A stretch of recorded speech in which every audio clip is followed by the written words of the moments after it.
لکھا وفی ذالکم بلاء من ربکم عظیم. اس کے بعد کہا وَإِذْ فَرَقْنَا بِكُمُ الْبَحْرَ. اب یہ دوسرا انعام ذکر کر رہے ہیں. دوسرا انعام یہ ہوا کہ جب اللہ تبارک و تعالی فرعون کو ہلاک کرنے کا ارادہ کر لیا، اب اس وقت یہ ہوا کہ اللہ تبارک و تعالی موسیٰ علیہ السلام سے کہا کہ تم جو ہے یہ اپنے بنی اسرائیل کو رات کے اندھیرے میں لے کے نکل جاؤ اور ان کو یہ کہو کہ گھر کے اندر ہی ساری تیاری کریں، یہاں تک کہ گھوڑوں کی زین بھی گھر کے اندر ہی باندھیں تاکہ جو قبطیوں کو یعنی فرعونیوں کو خبر نہ ہو. لہٰذا رات کے اندر یہ اپنے گھوڑے تیار کرنا شروع کر دیے اور انہوں نے اپنی ساری سواریاں تیار کر لیں. اور اللہ تبارک و تعالی نے بنی اسرائیل کے اندر قبطیوں کے جو ولد الزنا تھے ان کو وہاں قبطیوں کے اندر پہنچا دیا، اور قبطیوں کے اندر جو بنی اسرائیل کے ولد الزنا تھے ان کو بنی اسرائیل کی طرف پہنچا دیا. آپ سمجھ رہے ہیں؟ بغیر نکاح کی اولاد اگر ان کی طرف سے وہاں کوئی تھی وہ اللہ نے بنی اسرائیل میں واپس لوٹا دی، اور اگر ان کی وجہ سے وہاں تھی تو گویا کہ ادھر آ گئی، اور ان کی وجہ سے یہاں تھی تو ادھر کر دی. تو اللہ نے یہ سارے بنی اسرائیل گویا کہ جو ولد الزنا تھے یا حلالی تھے سارے بنی اسرائیل اکٹھے کر دیے. ظاہر ہے کہ وہ کسی ظلم کے نتیجے میں جاہلیت کے نتیجے میں پیدا ہوئے. اب وہ سارے جمع کر دیے. اب ان کو حکم کر دیا کہ اب تم نے نکلنا ہے. اب یہ رات کے اندھیرے میں تقریباً 6 لاکھ بنی اسرائیل کو لے کر حضرت موسیٰ علیہ السلام نکلے. ادھر فرعونیوں کے ساتھ یہ ہوا کہ فرعونیوں کے اندر اللہ تبارک و تعالیٰ نے جب موت کو نازل کر دیا، یہاں تک کہ ان کے لوگ مرنے لگے، ان کے بہت سے نوجوان مرنے لگے، اور اتنے لوگ مرے کہ وہ ان کی قبریں بناتے دفناتے ساری رات لگ گئی، سارا دن لگ گیا. وہ اس میں مشغول ہے، ان کو یہ ہوش ہی نہیں رہا کہ بھئی ادھر کیا کاروائی ہو رہی ہے. اللہ نے ان کو اس میں مشغول رکھا. اب اس کے بعد رات گئے جا کے وہ جب بیدار ہوئے اس کے بعد یعنی وہ اس وقت جا کے فارغ ہوئے، اب جا کے وہ سوئے ہیں، اور ادھر جو ہے رات کے اندھیرے میں حضرت موسیٰ علیہ السلام بنی اسرائیل کو لے کے نکل گئے. جب یہ پتہ چلا فرعون کو تو فرعون نے کہا کہ جب صبح کو مرغ اذان دینے لگے تو مرغ کے اذان دینے کے وقت میں ہم نے ان کا پیچھا کرنا ہے. یہ طے ہو گیا. اللہ کی شان یہ کہ اس وقت کسی مرغ نے اذان ہی نہیں دی، سارے چپ، کیونکہ مقصد یہ تھا کہ وہ زیادہ سے زیادہ دور نکل جائیں، یہ سوتے رہیں. کیونکہ مرغ جو عین فجر کے وقت اذان دیتا ہے، اس لیے سنت ہے گھر میں مرغ رکھنا. نبی پاک صلی اللہ علیہ وسلم نے بھی سفید مرغ رکھا ہوا تھا، وہ اذان دیتا تھا. اس لیے سنت ہے کہ گھر میں سفید مرغ رکھیں اور وہ اذان دے اور آپ کو پتہ چل جائے کہ بھی سویرا ہو گیا ہے. ہاں، اور آدم علیہ السلام نے اپنے پاس مرغ رکھا ہوا تھا. تو خیر، اور یہ بھی ایک اور عجیب روایت آتی ہے کہ جس گھر میں سفید مرغ ہوتا اس گھر میں جادو داخل نہیں ہوتا. جادو داخل نہیں ہوتا، جنات داخل نہیں ہوتے. اگر جادو جنات سے بچنا ہے گھر میں مرغیاں رکھو، سفید مرغ رکھو، مرغیاں رکھو، اس گھر میں جادو نہیں ہوتا. یہ حدیث میں آتا ہے، آدم علیہ السلام نے رکھے ہوئے تھے. تو خیر، مرغ نے اذان نہیں دی. اب وہ چٹا دن نکلا، اب یہ بھاگے، اب پیچھا کیا. ادھر موسیٰ علیہ السلام لشکر لے کے نکل گئے. تقریباً جب وہ ایک مقام پہ پہنچے تو کھلا بہت بڑا چٹیل میدان سامنے آ گیا، راستہ بھول گئے. بڑے پریشان کی یار یہ کیا ہو گیا، یہ کس راستے پہ آ گئے. حضرت موسیٰ علیہ السلام حیران ہوئے، بوڑھوں کو اکٹھا کیا جو بوڑھے تھے. بھئی بوڑھوں سے پوچھا بھی یہ کیا ماجرا ہے. دیکھو بوڑھے کتنے قیمتی ہوتے ہیں. یہ آج کے نوجوان بوڑھوں کو کچھ سمجھتے نہیں. اب بابا ہو گیا ہے، اس کو ریٹائر ہوم میں ڈال دو، اولڈ ہوم میں ڈال. اور بوڑھا بڑا کامدہ ہے. یہ بوڑھا ویسے سفید بال ایسے نہیں کیے، اسے زندگی کے تجربات، وقت کا پیغمبر بوڑھوں سے مشورہ کر رہا ہے. تو قوم کے بوڑھے بنی اسرائیل کے اکٹھے کیے کہ بھئی یہ کیا ہو گیا، بھئی ایسا کیوں ہو گیا. تو ایک بوڑھا بولا، حضرت اصل میں یوسف علیہ السلام جب فوت ہونے لگے تھے انہوں نے اپنے بھائیوں کو وصیت کی تھی کہ جب تم یہ مصر چھوڑ کر جانے لگو تو مجھے یہاں اکیلا نہیں چھوڑنا، تم میرے تابوت کو بھی اپنے ساتھ لے کر بیت المقدس میں دفن کرنا. اب اس وقت سارے بنی اسرائیل، کیونکہ 72 افراد آئے تھے حضرت یعقوب کے ساتھ مصر میں، 72، اور آج 6 لاکھ کے قریب ہو چکے ہیں، ان کی نسلیں پھیل گئیں. اب یوسف صلی اللہ علیہ وسلم نے وہ وصیت کی تھی، اب سارے بنی اسرائیل جا رہے ہیں، یوسف اکیلے یہاں رہ جائیں گے، ان کی وصیت ہے. تو اس بابے نے یہ کہا کہ انہوں نے چونکہ وصیت کی تھی تو یہ ان کی وصیت کا اثر ہے کہ آج ہم راستہ بھول گئے. جب تک ان کے تابوت کو ساتھ نہیں لے کے جائیں گے اس وقت تک راستہ نہیں ملے گا. حضرت موسیٰ علیہ السلام نے کہا کہ وہ کہاں ان کی خبر، کہ یہ پتہ نہیں ہے. بابے نے بھی الجھن ڈال کے سائڈ پہ ہوا اور کہ ابھی خبر کہاں ہے بھائی. اب سارے پریشان کہ اور بابا ڈھونڈو. کہنے سے پتہ ہی نہیں ہے جی۔ اب کیا کیا، موسیٰ علیہ السلام نے اللہ سے دعا کی اور اعلان کیا اور کہا کہ جس کو یوسف علیہ السلام کی قبر کی خبر ہے اس کے کان تک میری آواز پہنچے، اور جس کو یوسف علیہ السلام کی قبر کی خبر نہیں ہے اس کو میری آواز ہی نہ پہنچے۔ چنانچہ کسی کو آپ کا یہ اعلان نہیں پہنچا۔ ایک بڑھیا پیچھے بیٹھی، اس کے کان میں آپ کی آواز پڑ گئی۔ وہ بڑھیا نے ہاتھ کھڑا کیا کہ ہاں مجھے پتا ہے۔ آپ نے بتاؤ کہاں ہے؟ کہا کہ دریائے نیل کے وہ فلاں مقام میں وسط میں وہاں قبر ہے۔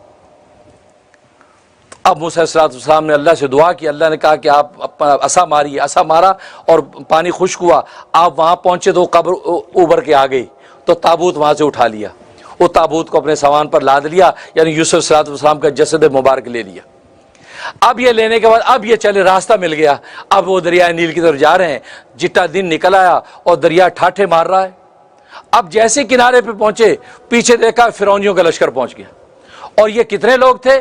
1,07,00,000 کا لشکر، قبطی جو ہے 1,07,00,000 کا لشکر، اور آگے آگے جو ہے وہ فرعون ہے، پیچھے پیچھے جو ہے حامان ہے، اور پیچھے سارا لشکر ہے اور وہ جا رہے۔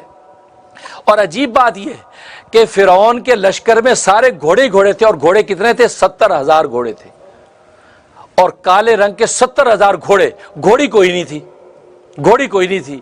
اب یہ جب دریا کی طرف آئے ہیں اور موسیٰ علیہ السلام کنارے پہ کھڑے ہوئے تو قوم نے جب دیکھا، اور قرآن نے اس نقشے کو بیان کیا کہ دونوں جماعتوں نے ایک دوسرے کو جب دیکھا ہے تو پھر قال اصحاب موسیٰ انا لمدرکون، موسیٰ کے اصحاب نے کہا لو جی پکڑے گئے، اب مارے گئے۔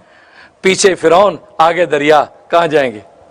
تو موسیٰ سے فرمایا نہ، انا معی ربی سیہدین، میرا رب میرے ساتھ ہے اور وہ راستہ دے گا۔ یا مائیا کا معنی نہیں کہا، دیکھو کتنا بڑا فرق ہے کہ میرے ساتھ میرا رب ہے، وہ راستہ دے گا۔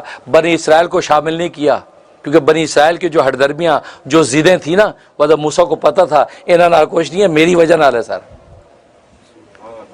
سمجھ، ان کے ساتھ کچھ نہیں، میری وجہ سے ہیں۔ یہ ظالم تو آسمان کے کھانوں کا انکار کرتے ہیں، بات بات پہ ٹیچریں کرتے ہیں، تانے کرتے ہیں، تو فرمایا میرے ساتھ۔ لیکن جب نبی پاک صلی اللہ علیہ وسلم کا وقت آیا، ابو بکر ساتھ ہے، نبی کا صحابی، تو اللہ کے نبی نے کیا کہا؟ ان اللہ معنا، ہم دونوں کے ساتھ ہمارا رب ہے۔ تو نبی کے صحابہ کی شان کا اندازہ لگائیں اور دوسرے انبیاء کے صحابہ کی شان کا اندازہ لگائیں کہ وہاں کہا کہ دونوں کے ساتھ، ہم دونوں کے ساتھ ہمارا رب ہے، اور یہاں کہا ان معی ربی سیہدین، میرے ساتھ میرا رب ہے اور راستہ دے گا۔ چنانچہ اللہ تبارک و تعالیٰ نے حکم دے دیا کہ آپ عصا ماریے۔ جب عصا مارا تو 12 راستے بنے۔ اتنے ضدی تھے، صاحب کشاف علامہ زمخشری لکھتے ہیں کہ ان کے 12 قبیلے تھے، کہنے لگے ہم ایک ہی راستے سے نہیں جائیں گے، ہمارے 12 راستے چاہیے، ہم اپنے اپنے راستے سے جائیں گے۔ یعنی پیچھے دشمن ہے اور آگے حالت یہ ہے، وہاں کھڑے ضد کر رہے ہیں۔ انہوں نے کہا اچھا جی، ہمارے تو 12 راستے بن گئے۔ اب ہر قبیلہ اپنے اپنے راستے میں جب چل پڑا اور اللہ نے ہوا اور دھوپ کے ذریعے فوراً راستے خوش کر دیے۔ اب پہاڑ کی طرح اونچی اونچی دیواریں ہیں، اس کی موجیں ہیں دریا کی، اب ایک دوسرے کو دیکھ نہیں پا رہے ہیں، شور مچا دیا، بھائی ہمیں تو ایک دوسرے کو دیکھ رہے ہیں، ہمیں کیا پتا ہم بچ جائیں، ہمارے ساتھ ہی ڈوب جائیں، ماں ضد کر کے کھڑے ہو گئے۔ یعنی ایسے نالائق ہیں، اس وقت بھی ضد کی۔ تو اللہ سے دعا کی یا اللہ ان کا کوئی علاج کیا۔ اللہ نے کہا صبر کرو، میں اس کے اندر کھڑکیاں بنا دیتا ہوں۔ اللہ نے ان موجوں میں کھڑکیاں بنا دی، ایک دوسرے کو دیکھ کے جا رہے، ہاں ٹھیک ہے جی صحیح ہے۔ ایسے نالائق، یعنی ایسے موقع پہ تو انسان کی حالت کیا ہوتی ہے، لیکن وہاں بھی ضد۔ اب یہ چلے، ادھر فرعون بھی پہنچا، آخری کنارے پر جب وہ پہنچے ہیں، ادھر فرعون جب پہنچا، اب ان کے پاس گھوڑے تھے۔ حضرت جبرائیل علیہ السلام آئے، فرعون تھوڑا سا رکا۔ فرعون نے کہا کہ لو بھی گڑبڑ ہے، دل میں سوچا کہ معاملہ گڑبڑ ہے، یہ اندر گیا تو ہو جانا آج، کیونکہ موسیٰ کا رب ہے تو طاقتور، آپ پتہ ہے میں ٹیشن ہی بنایا ہے، تو گڑبڑ ہے، یہ سوچا اس نے۔ تو حامان نے کہا جی حضرت کیسے کھڑے ہیں بادشاہ سلامت، آپ کے لیے راستے بن گئے ہیں، یہ غلام ہے یہ دریائے نیل آپ کا، بڑھیے آگے چلیے، جلدی سے پکڑیے، آپ کے لیے بنے ہیں، یہ مشیر خراب کرتے ہیں۔ وہ ذرا چوڑا ہوا کہ ہاں بات تو صحیح ہے، لیکن اب آگے جائے نا۔ اللہ تبارک و تعالیٰ جبرائیل علیہ السلام کو بھیجا، حضرت جبرائیل گھوڑی پر سوار ہو کر، گھوڑی، اور یہ اس کو اسب حیات کہتے ہیں۔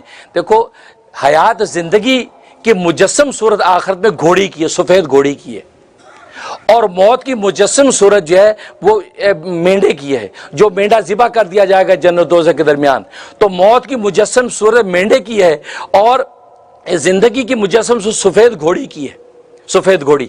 اب اس زندگی کی گھوڑی پر بیٹھ کر آپ آئے اور فرعون کے پاس سے وہ گھوڑی گزری، اب اس کے گھوڑے نے وہ گھوڑی کی خوشبو سونگھی، مادہ کی نر نے جو خوشبو سونگھی تو اس کے اندر ایک خاص قسم کی شہوت ابھری، وہ اس گھوڑی کے پیچھے ہو گیا۔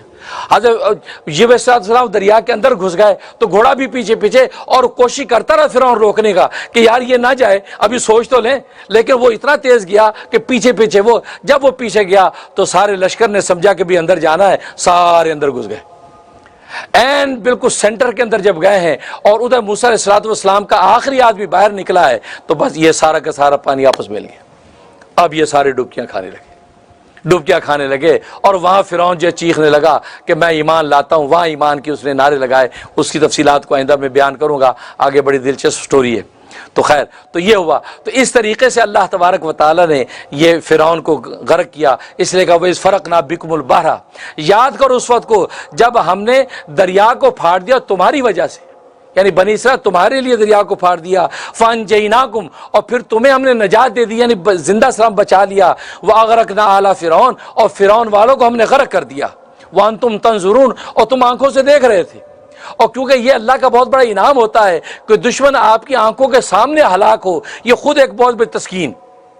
اب ایک دشمن ہے کہ جی آپ کا جو دشمن تھا وہ مر گیا، وہ جو آپ بڑا آپ کے پیچھے، تو آپ کو مزہ نہیں آتا کہ آپ پتہ نہیں کیا پتہ یار غلط خبر ہو، ایک آنکھوں کے سامنے مرا ہے، اب آپ کو تسکین ہوگی کہ آپ واقعی ہلاک ہو گیا، تباہ ہو گیا۔ تو یہ اس لیے قرآن نے بطور انعام کے ذکر کیا کہ وَأَغْرَقْنَا آلَ فِرْعَوْنَ، فرعون والوں کو ہم نے غرق کیا اس حال میں کہ تم اپنی آنکھوں سے دیکھ رہے تھے، یا کہ یہ بھی اللہ کا ایک انعام تم پہ تھا، تمہارے دشمن کو تمہارے سامنے ہلاک ہوتے دکھایا، کوئی خوف اور خطر اب نہیں ہے۔